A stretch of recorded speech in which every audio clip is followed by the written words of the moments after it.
Thank you, Mr. Lipton, for joining us on the eve of the IMF and World Bank annual meetings. Pleasure to be here. We have central bank governors and finance ministers from all over the world converging here in Washington. What's on their mind? Well, I think first and foremost, people will be coming here wanting to know how the recent events in the world are going to affect them. Obviously, with budget squabbles going on in the United States and budget shutdown, people will want to know whether that's going to have effects that are long-lasting in the U.S. and whether it'll have effects around the world.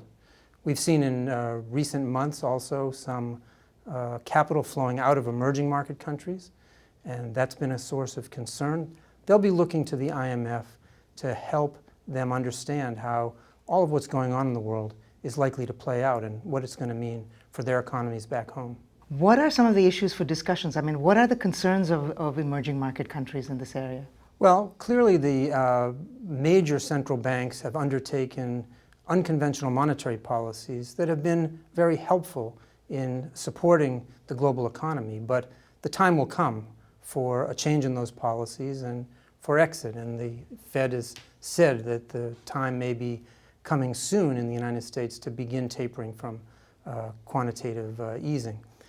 Countries have seen market reactions to the Fed's statements, the various actions, and they want to understand what this is going to mean for them.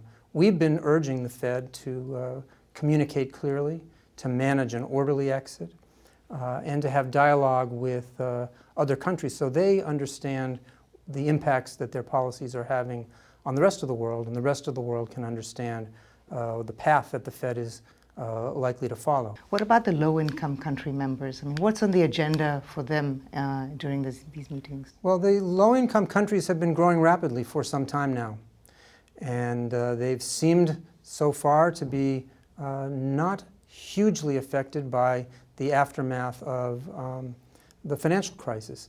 You know, these are countries that want desperately to see their living standards converge to those of emerging market countries and someday advanced economies. And the risk has been that problems in the rest of the world would again, as has happened in the past, be a setback for them. We've not seen that. We at the fund are trying to help low-income countries manage their own affairs, create policy buffers that will allow them not to be buffeted by the changes happening in the global economy so that they can stay on the convergence path.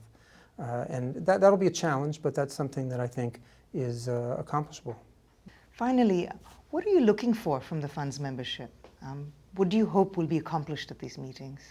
Well, let me say, I think that the setting of these meetings is that the acute part of crisis has now receded. And as the fog clears, what we're seeing is the path ahead of us involves a number of very difficult transitions for the global economy. Transitions that are likely to last many years. Typically a recovery from recession could happen in a year or two, but I think that whether it's the U.S. exiting unconventional monetary policies, something that could take years, whether it's Japan overcoming stagnation and deflation, again a process that could take years, or Europe dealing with the problems of financial fragmentation, creating new financial architecture, banking union, and other steps that they're in the midst of undertaking. These are long-lasting transitions. In each one of them, national authorities will have to play a key role in pursuing the right policies. But because each of those transitions affects all of us, there's a need for the whole international community to work on, to manage these transitions together.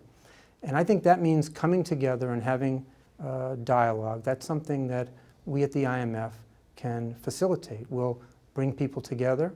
We'll provide our analysis of what these transitions will mean. We'll provide our policy advice.